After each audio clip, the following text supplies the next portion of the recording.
आपका यूनिक प्रज्ञान यूट्यूब परिवार में हार्दिक स्वागत है, वंदन है, अभिनंदन है। प्यारे साथियों, पाठचर्या होने वाली है काफी महत्वपूर्ण, क्योंकि आज की इस पाठचर्या में हम लोग करने वाले हैं बड़े ही महत्वपूर्ण प्रकरण पर चर्चा। और जैसा कि आप जानते हैं कि काव्य शास्त्र से अक्सर प्रश्न पूछे जाते हैं, तो आज की जो हमारी पाठचर्या है वह भारतीय काव्य शास्त्र और आलोचना से संबंधित वस्तुनिष्ठ प्रश्नों के अध्ययन पर आधारित होगी। तो साथियों, आज की पाठचर्या को प्रारंभ करें इससे पूर्व अगर वीडियो को पहली बार देख रहे हैं तो चैनल पर नए हैं तो कृपया चैनल को सब्सक्राइब, वीडियो को लाइक और शेयर करना बिल्कुल न भूलें। तो बिना समय गंवाए प्रारंभ करेंगे पाठचर्या और देखेंगे पाठचर्या का पहला प्रश्न। रस सूत्र के प्रणेता हैं। रस सूत्र के प्रणेता कौन है, इसका आपको जवाब बताना है। और इस प्रश्न का उत्तर अगर आपने भरत मुनि विकल्प ए को चुना है तो राइट आंसर है भैया आपका। आइए बढ़ते हैं अगले प्रश्न की तरफ और देखते हैं प्रश्न संख्या 2 कि इसमें से रस सूत्र कौन सा है। तो रस का सूत्र इसमें भरत मुनि द्वारा दिया गया विभाव अनुभाव व्यभिचारी संयोगाद्र रस निष्पत्ति विकल्प सी इसका राइट आंसर है। अगला प्रश्न है कि भरत मुनि के ग्रंथ का नाम क्या है। और भरत मुनि के ग्रंथ का नाम अगर इसमें आपने विकल्प बी को चुना है नाट्य शास्त्र को, तो राइट आंसर के साथ हैं आप। आइए साथियों बढ़ते हैं अगले प्रश्न की तरफ और देखते हैं अगला प्रश्न। अगला प्रश्न है कि दंडी को आप कैसा आचार्य मानते हैं। तो आचार्य दंडी को अगर आपने रीतिवादी रसवादी को छोड़ करके अलंकारवादी सेलेक्ट किया है तो बिल्कुल सही ऑप्शन है विकल्प ए इसका राइट आंसर है। अगला प्रश्न है कि चंद्रालोक के रचनाकार कौन है। और चंद्रालोक के रचनाकार अगर आपने उत्तर में चयनित किया है विकल्प जयदेव को, तो राइट आंसर के साथ हैं आप। बी विकल्प इसका सही उत्तर है। अगला प्रश्न है कि श्रृंगार प्रकाश किसकी कृति है। श्रृंगार प्रकाश कृति के रचनाकार अगर आपने चयनित किया है भोजराज को, तो विकल्प सी इसका राइट आंसर है। अगला प्रश्न है कि इसमें से धनंजय की कृति कौन सी है। और अगर 10 रूपक को आपने सेलेक्ट कर लिया विकल्प सी को, तो राइट आंसर है आपका। अगला प्रश्न है कि रीति संप्रदाय के प्रवर्तक आचार्य कौन है। तो रीत संप्रदाय के अगर प्रवर्तक आचार्य आपने चुना है आचार्य वामन को, तो विकल्प ए बिल्कुल सही जवाब है। अगला प्रश्न है कि अलंकार संप्रदाय का प्रवर्तन किस आचार्य ने किया। तो अलंकार संप्रदाय का प्रवर्तन करने वाले आचार्य इसमें से अगर आपने चयनित किया है आचार्य भामा को, तो विकल्प ए बिल्कुल सही जवाब है। अगला प्रश्न है कि मम्मट के ग्रंथ का नाम क्या है। तो आचार्य मम्मट द्वारा लिखा गया ग्रंथ इसमें अगर आपने चुना है विकल्प बी काव्य प्रकाश को, तो बिल्कुल सही उत्तर है आपका। अगला प्रश्न है कि कालक्रम के अनुसार आरोही क्रम में आपको व्यवस्थित करना है।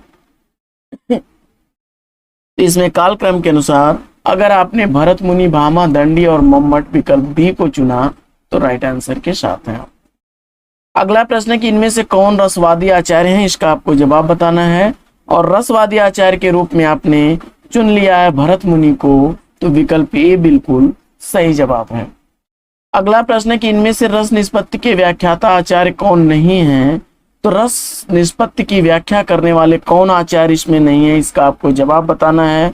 और इसका उत्तर अगर आपने विकल्प ए विकल्प सी और विकल्प डी को छोड़ करके महिम भट्ट को चुना, तो बी विकल्प बिल्कुल सही उत्तर है। प्रश्न संख्या 14 है कि अलंकार संप्रदाय का प्रवर्तक किसे माना जाता है। अलंकार संप्रदाय का प्रवर्तक आपको बताना है। और अगर आपने भरत मुनि दंडी और मम्मट को छोड़ करके आचार्य भामा को चुना है, तो बी विकल्प बिल्कुल सही जवाब है। अगला प्रश्न है कि शरीरमतावादिष्टार्थ व्यच्छिन्ना पदावली काव्य की यह परिभाषा किस आचार्य ने दी है। तो इसका जवाब हो जाएगा आचार्य दंडी ने। अगला प्रश्न है कि तद 200 शब्दार्थो सगुणावन अलंकृति पुनः क्वापि काव्य की यह परिभाषा किस आचार्य ने दी है, और इसका जवाब अगर आपने चयनित किया है विकल्प ए आचार्य मम्मट को सही उत्तर के साथ हैं आप। अगला प्रश्न है कि रमणीयार्थ प्रतिपादक शब्द काव्यम, यह काव्य की परिभाषा किस आचार्य द्वारा दी गई है, और जवाब में अगर आपने पंडित राज जगन्नाथ को चुना तो बिल्कुल सही उत्तर के साथ हैं आप। अगला प्रश्न है कि रीतिरात्मा काव्य से यह कथन किस आचार्य का है, और इसका उत्तर अगर आपने चयनित किया है विकल्प बी आचार्य वामन को तो बिल्कुल राइट आंसर के साथ हैं। अगला प्रश्न है कि रीति को वृत्ति किस आचार्य ने कहा है, तो रीति को वृत्ति कहने वाले आचार्य मम्मट महोदय हैं, विकल्प सी इसका राइट आंसर है। अगला प्रश्न है कि इनमें से कौन सा तत्व काव्य का हेतु नहीं है। काव्य का हेतु इसमें प्रतिभा, अभ्यास और व्युत्पत्ति तीनों हैं, जबकि अलंकार नहीं है, तो विकल्प डी इसका राइट आंसर है। अगला प्रश्न है कि आचार्य दंडी ने मूल काव्य का हेतु क्या माना है, तो आचार्य दंडी के अनुसार प्रतिभा काव्य का मूल हेतु होती है, विकल्प ए इसका सही उत्तर है। प्रश्न संख्या 22 है कि प्रतिभा को शक्ति किसने कहा है, तो प्रतिभा को शक्ति कहने वाले आचार्य मम्मट हैं, विकल्प 20 का राइट आंसर। अगला प्रश्न है कि वह कौन सा काव्य हेतु है जिसके अभाव में काव्य रचना संभव नहीं है, और इसका उत्तर अगर आपने विकल्प ए चयनित किया है प्रतिभा, तो राइट आंसर के साथ हैं आप। अगला प्रश्न है कि सकल मौलिभूत प्रयोजन कौन सा है, और इसका जवाब अगर आपने चयनित किया है विकल्प सी, तो बिल्कुल राइट आंसर है आपका। अगला प्रश्न है कि आचार्य मम्मट ने कितने काव्य प्रयोजन बताए हैं, और इसका उत्तर अगर आपने विकल्प 6 सी को चुना तो राइट आंसर है आपका। रस सूत्र में निष्पत्ति की व्याख्या भुक्तिवाद के रूप में किसने की है, तो भुक्तिवाद के रूप में रस निष्पत्ति की व्याख्या करने वाले भट्ट लोलट हैं, विकल्प डी इसका राइट आंसर। अगला प्रश्न है कि साधारणीकरण सिद्धांत का उल्लेख सर्वप्रथम किस आचार्य ने किया, तो इसका जवाब हो जाएगा ऑप्शन भट्टनायक, विकल्प ए इसका राइट आंसर हो जाएगा। अगला प्रश्न है कि ध्वन्यालोक के रचयिता कौन है, तो ध्वन्यालोक के रचनाकार अगर आपने आनंदवर्धन को चुना तो बिल्कुल सही जवाब के साथ हैं। अगला प्रश्न है कि ध्वन्यालोक लोचन के रचयिता कौन है, और इसका उत्तर अगर आपने अभिनव गुप्त को चुना तो बिल्कुल सही उत्तर के साथ है। अगला प्रश्न है कि इन ग्रंथों को रचना काल के अनुसार आरोही क्रम में व्यवस्थित करना है, और इसमें अगर आपने नाट्यशास्त्र, काव्यादर्श, काव्य प्रकाश और रस गंगाधर को चुना है तो राइट आंसर के साथ है। अगला प्रश्न है कि तुलसीदास का प्रमुख काव्य प्रयोजन कौन सा है, और इसका उत्तर आपने अगर चुना है विकल्प सी लोक मंगल, तो राइट आंसर है आपका। अगला प्रश्न है कि रीत को पद संघटना इसमें से किसने कहा है, और इसका उत्तर अगर आपने चयनित किया विकल्प सी आनंदवर्धन ने, तो राइट आंसर है आपका।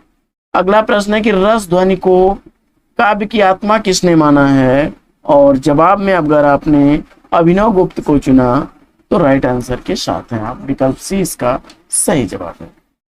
अगला प्रश्न, विशिष्ट पद रचना रीति किस आचार्य का कथन है, और जवाब में अगर आपने चुना आचार्य वामन को तो राइट आंसर के साथ हैं। अगला प्रश्न है कि शैशाम सर्वत्र वक्रोक्ति, यह कथन किस आचार्य का कथन है, और इसका जवाब अगर आपने चयनित किया विकल्प ए आचार्य भामा, तो बिल्कुल राइट आंसर है आपका। अगला प्रश्न है कि दंडी किस संप्रदाय के आचार्य हैं, तो आचार्य दंडी किस संप्रदाय के आचार्य हैं, इसका आपको जवाब बताना है, और इसका उत्तर अगर आपने चयनित किया है अलंकार, विकल्प बी, तो राइट आंसर है आपका।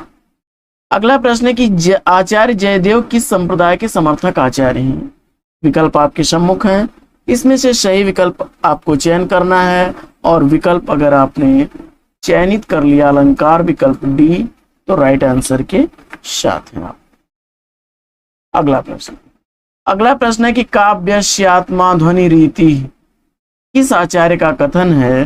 तो जवाब हो जाएगा आचार्य आनंदवर्धन, विकल्प ए इसका सही उत्तर है। अगला प्रश्न है कि वाक्यम रसात्मकम काव्यम, यह कथन किस आचार्य का है? तो वाक्यम रसात्मकम काव्यम, यह कथन आचार्य विश्वनाथ का है, विकल्प सी इसका सही उत्तर है। अगला प्रश्न है कि वक्रोक्ति काव्य जीवितम किसका कथन है? तो वक्रोक्ति काव्य जीवितम, यह कथन है आचार्य कुंतक का, विकल्प डी इसका राइट आंसर है। अगला प्रश्न है कि रस गंगाधर किसकी कृति है? तो रस गंगाधर के रचनाकार, अगर आपने विकल्प सी, ए और डी को छोड़ करके विकल्प बी पंडित राज जगन्नाथ को चुना है, तो राइट आंसर है आपका। अगला प्रश्न है कि इसमें से अलंकार संप्रदाय का प्रवर्तन किस आचार्य ने किया?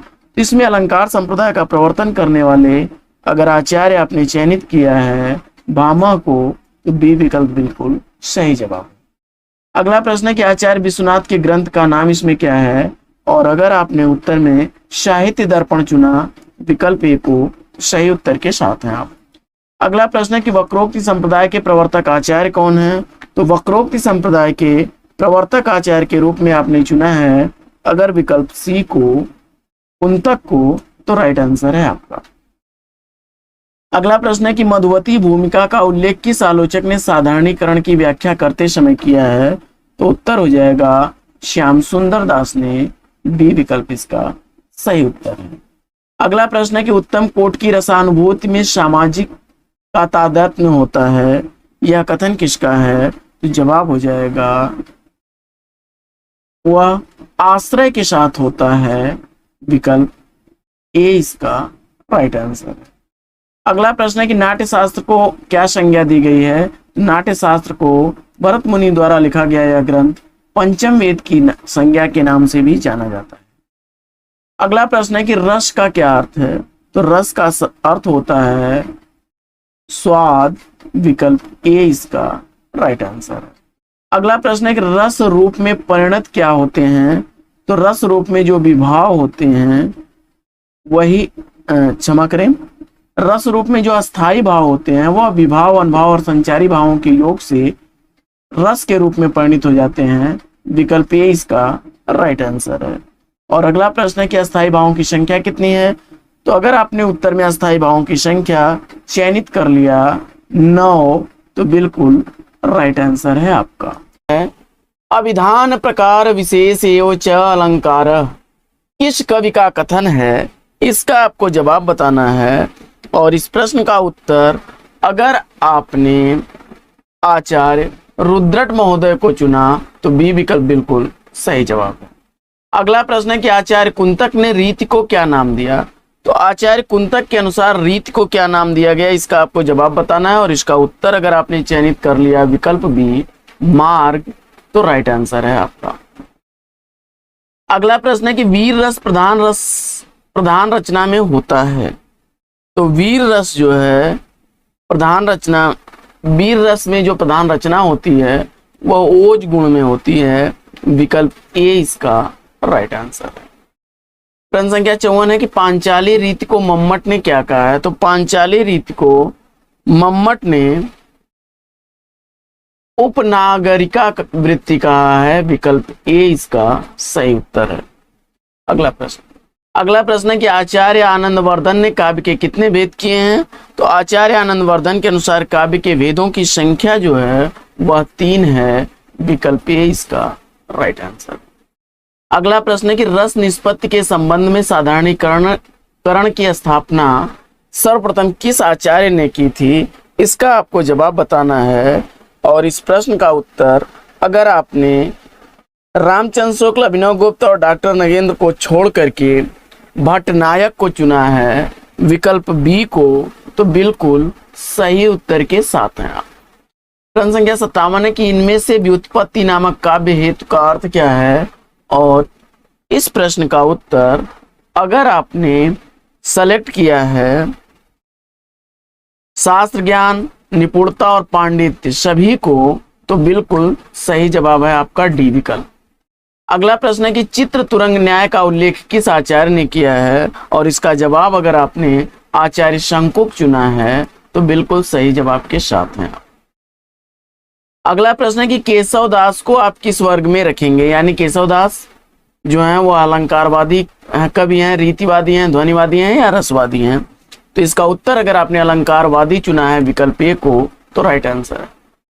इनमें से केशव का काव्य शास्त्रीय ग्रंथ कौन सा है, इसका आपको जवाब बताना है। तो इसमें कवि प्रिया, रसिक प्रिया और छंदमाला सभी रचनाएं काव्य शास्त्रीय ग्रंथों पर आधारित हैं। विकल्प डी इसका सही उत्तर है। अगला प्रश्न है कि भाव विलास के रचनाकार कौन है, और भाव विलास का रचनाकार आपने देवदत्त देव को चुना, तो बिल्कुल राइट आंसर है आप। अगला प्रश्न है कि कवि प्रिया के रचनाकार कौन है। कवि प्रिया के रचनाकार के रूप में अगर आपने केशव दास को चुना है विकल्प सी, तो सही उत्तर के साथ हैं आप। इन रचनाओं को काल के आरोही क्रम में व्यवस्थित करना है आपको, और अगर इसको काल क्रमानुसार अगर आरोही क्रम में आप व्यवस्थित करते हैं तो विकल्प इसमें कवि प्रिया, पद्माकर, चिंतामणि और रस सिद्धांत हैं। विकल्प 20 का राइट आंसर है। रस विमर्श नामक काव्य शास्त्रीय ग्रंथ के रचनाकार कौन है, तो रस विमर्श नामक काव्य शास्त्रीय ग्रंथ के रचनाकार अगर आपने चुना है विकल्प बी, राममूर्ति त्रिपाठी जी को, सही उत्तर के साथ हैं आप।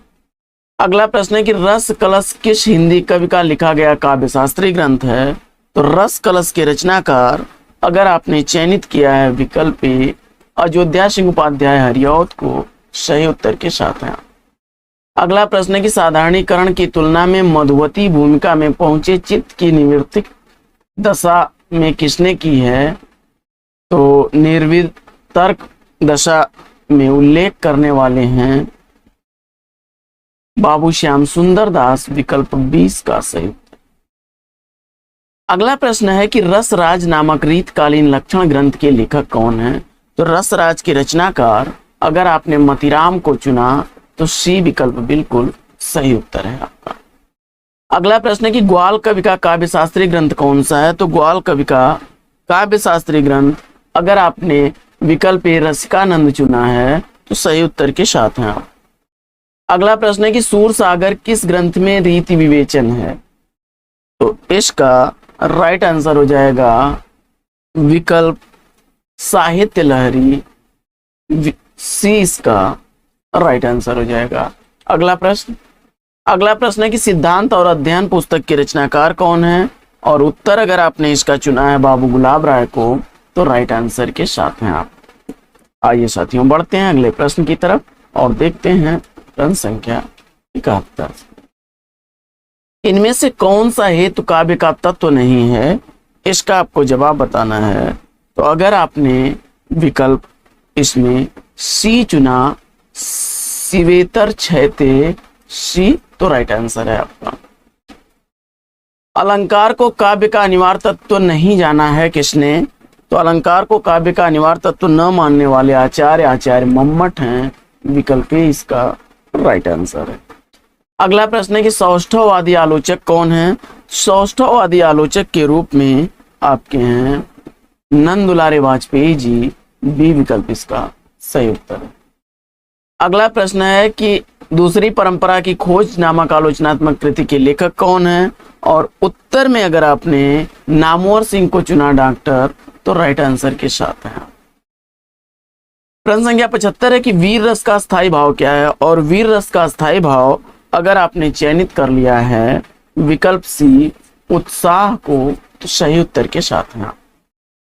रस निष्पत्ति की व्याख्या में भुक्तिवाद किस आचार्य का मत कहा जाता है।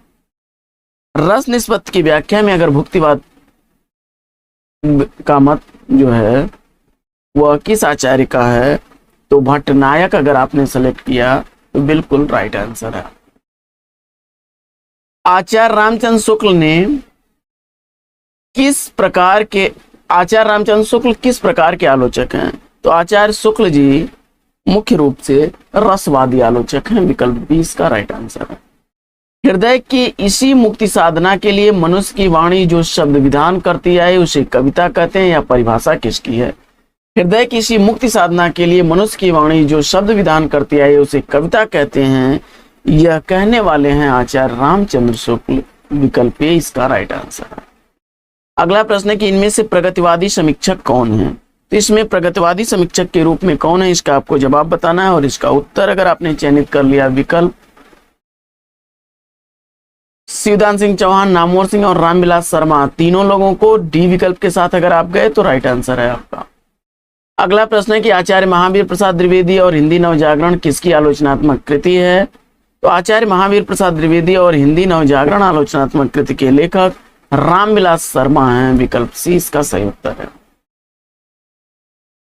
ध्वनि किस शब्द पर आधारित है? तो इसका जवाब हो जाएगा व्यंजना। विकल्प सी इसका सही उत्तर है। प्रतीयमान का अर्थ सत्ता की सत्ता किस पर आधारित है? तो इसका जवाब हो जाएगा व्यंग्यार्थ पर। विकल्प ए इसका राइट आंसर है। अनुमितिवाद का संबंध किससे है? तो अनुमितिवाद का संबंध अगर आपने आचार्य शंकुक से चुना है तो राइट आंसर के साथ हैं। अगला प्रश्न है कि काव्य की सत्ता शब्द के में मानने वाले आचार्य कौन हैं? तो इसका जवाब हो जाएगा पंडित राज जगन्नाथ। विकल्प डी इसका सही उत्तर है। अगला प्रश्न है कि रस निष्पत्ति में निष्पत्ति का अर्थ उत्पत्ति किस आचार्य ने माना है? तो रस निष्पत्ति का अर्थ उत्पत्ति मानने वाले आचार्य हैं लोलट। विकल्प ए इसका राइट आंसर है। अगला प्रश्न है कि रस निष्पत्ति में निष्पत्ति का अर्थ अभिव्यक्ति किस आचार्य ने माना है? तो अभिव्यक्ति मानने वाले आचार्य अभिनव गुप्त हैं। विकल्प बी इसका राइट आंसर है। आइए बढ़ते हैं अगले प्रश्न की तरफ और देखते हैं प्रश्न संख्या 87। 10 रूपक के रचयिता कौन है? तो 10 रूपक के रचनाकार आपने धनंजय को चुना। सही उत्तर के साथ हैं।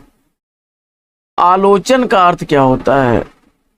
तो इसका जवाब हो जाएगा गुण एवं दोषों की विवेचना करना। विकल्प 20 का सही उत्तर है। अगला प्रश्न है कि इनमें से कौन सा आलोचना का भेद है? तो इसका जवाब हो जाएगा इसमें सैद्धांतिक, प्रगतिवादी और निर्णयात्मक सभी प्रकार की आलोचनाएं होती हैं। तो विकल्प डी इसका राइट आंसर है।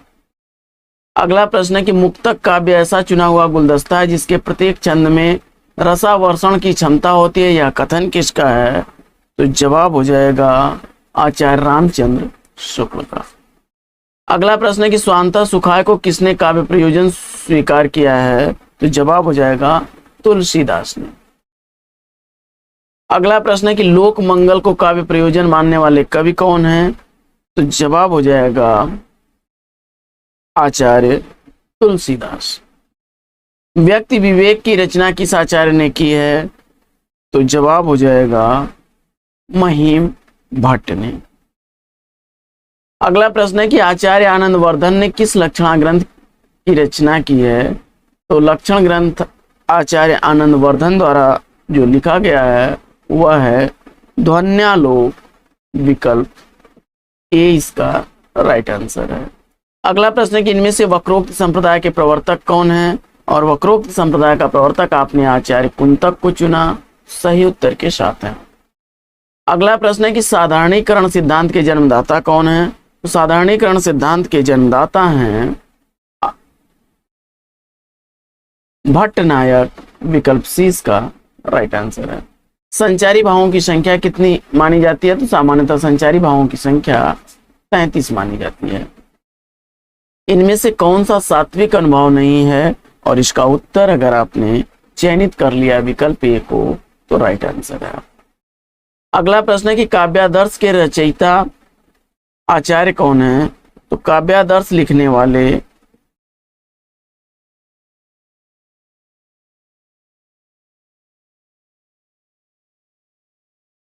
क्षमा करें इनमें से कौन सा सात्विक अनुभव नहीं है? तो कंप, स्वेद और रोमांच हैं। विकल्प सी इसका राइट आंसर होगा, हर्ष। यहां पर पूछा जा रहा है नहीं है, तो इसका विकल्प सी राइट आंसर होगा। और काव्य आदर्श के रचनाकार आचार्य दंडी महोदय हैं। विकल्प बी इसका राइट आंसर हो जाएगा। और अगला प्रश्न है कि औचित संप्रदाय के प्रवर्तक आचार्य कौन हैं? तो औचित संप्रदाय के प्रवर्तक आचार्य, अगर आपने चयनित किया विकल्प ए क्षेमेंद्र को सही उत्तर के साथ हैं। तो साथियों, आज की पाठचर्या लेगी यहीं पर विराम।